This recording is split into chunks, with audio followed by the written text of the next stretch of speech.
sa dili pa ka mulakaw brad pabasahon ta sa kaning Isaias 66:15 hangtod sa 18 naamni sa Biblia ano ko nga sige basahon ako unsa may nakasulat dira pagbasa nako dito kay makita ninyong maabot ang Ginoo taliwala sa kalayo dala ang karwahe nga sama sa limpulos aron pagsunog no sa kapungot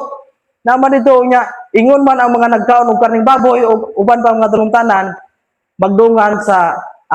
pagkamatay anak ko nga naamang gyud ni karning baboy dire dito na ko na kuha na gyud akong una ba pero tinan akong pagkalibuga anak ko nga nakapangutanan ako dito sa mga liman nganong wala man gitulo sa Pastor Brad nga naa man sa Biblia unsa man yung Biblia inyong gigamit na may logo sa 70 Adventist ba anak ko basig sa inyo harning Biblia Brad kay dito sa amo sige mo magbasa Biblia wala man mi kabasa unya mo to anak ko nga ay sa Brad na may Biblia dire sa Baptist ako kung tanawon dito naa ba gyapon kay anak ko sa Isaiah 66 ana sa anak ko basig dinhara na siyang Biblia gisulat ba sa mo wala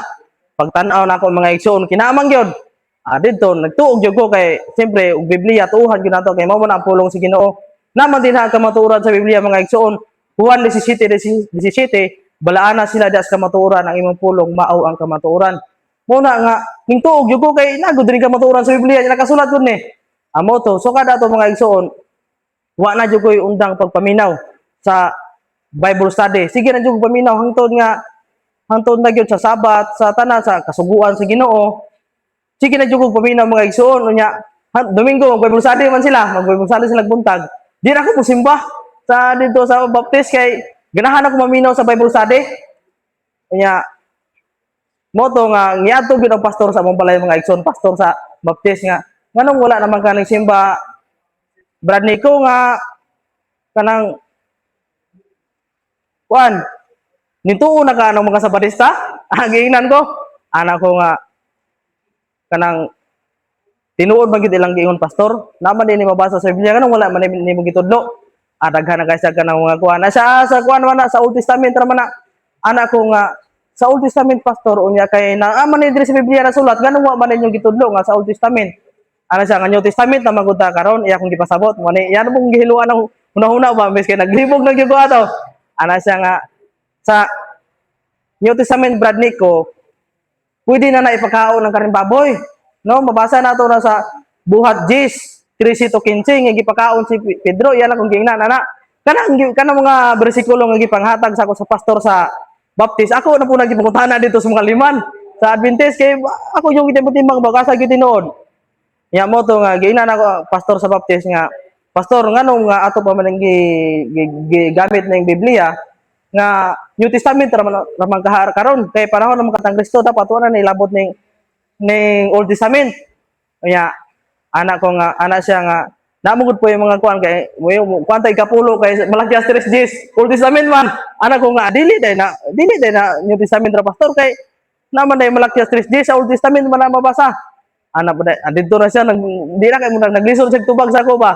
kay siyempre ako basta ang tao gani nga mangita kamatuoran mangutana gyud na mangutana jud ka nga ug asa imo man natin tibangon ug asa gyud tinuod mao to nga ako siyang giingnan ang kuan magud ani pastor nga atong gigamit ang tibuok kasulatan kay mao may giingon ni Apostol Pablo sa ikaduhang Timoteo kapitulo 3 bersikulo 16 hangtod sa 17 nga ang tibuok kasulatan gisulat uban sa lamdag gikan sa Dios ug mapuslanon kini alang sa pagtulo sa kamatuoran sa pagbadlong sa pagsaway. So, mao na nga tibuok kasulatan sa to pa kung muiyong ganit ang tibuok kasulatan pastor dili na siya New Testament lang, dili na siya Old Testament lang kundi dili tibuok Biblia gyud. Dito ana na siya sa kuha nga ikaw Brad Nico dili ta kapugson nga mo pabilin jud ka dinhi sa Baptist kay dili ra man ikaw membro daghan man may membro dire. Mao to nga una niya dili naman siya magkakuan sa ko kay simple nito naguguatong di ipakaon ng karing baboy kay kuan man naman gid sa Biblia mabasa unya sa una suwa pa ko kabalo ang kaning karing baboy mga igsoon mao man ay pinaka-paborito nako ng adobo nagtrabaho ko sa una sa 4 season perting inita sa ako ang trabaho kay tigluto ko og kanang banana chips unya karon init kayo unya dali ra na maluto ng banana chips kay nigpis man na siya unya mantika grabe dangog kay sige panghinaw perting kapuya kaligog-ligog singot Pag ato na mo sa kantin ng mga igsoon, magkita gani ko gumba dito nga sa kaning baboy, mawa na bisag ko sa kakapoy na ko mawala na akong kakapoy. Muna nga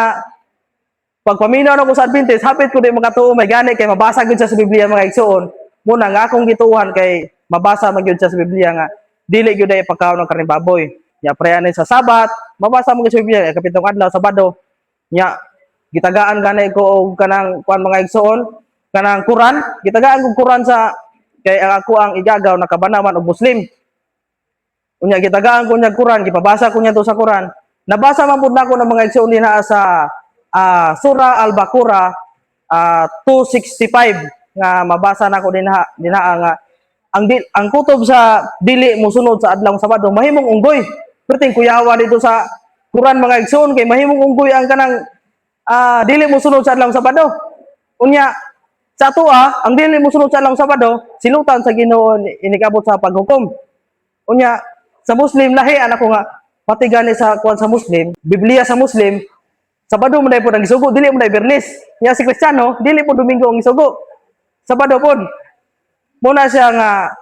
ang ako ang daghan gyud akong experience mga igsoon pero ang ato ang oras gamay raman. Kung musugot mga igsoon, pwede na ako tiwason nga hapon. Kung musugot mga igsoon. So dire lang sa tao man akong experience mga igsoon no, na naho gyud sa part 1 mga igsoon kay kani akong experience karon mga igsoon ako man ipo sa ako ang page. Makita gyapon naton dito sa Nico Asubi Saison namo ko page nga akong gi-video. So kanala mga igsoon akong tiwason unyang hapon. Daghang salamat og maayong buntag. Happy Sabbath kanatong tanan. Taas-taas pa gyud ba?